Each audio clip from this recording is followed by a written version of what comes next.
Welcome to Kenton Teaches. Enjoy the video. You need the Wi-Fi QR image or the router's SSID and password ready. Once you have that, unlock your iPhone and open the camera app. Position the QR code inside the viewfinder so the camera can clearly read it.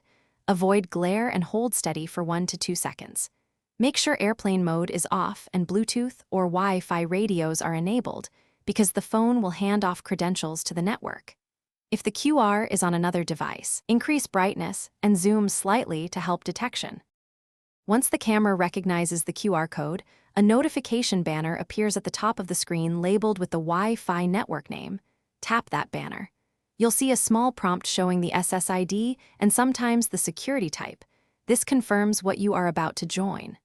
Tap Join, and the iPhone will automatically apply the credentials and attempt to authenticate with the router. Make sure you stay within range. If the network uses WPA3 or enterprise settings, additional prompts may require manual confirmation or credentials.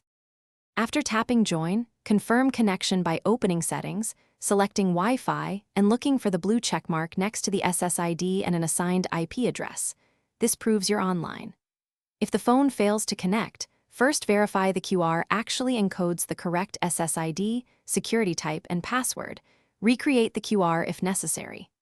Also try toggling Wi-Fi off and on, restarting the iPhone, or rebooting the router. One key tip: if the QR came from a screenshot, ensure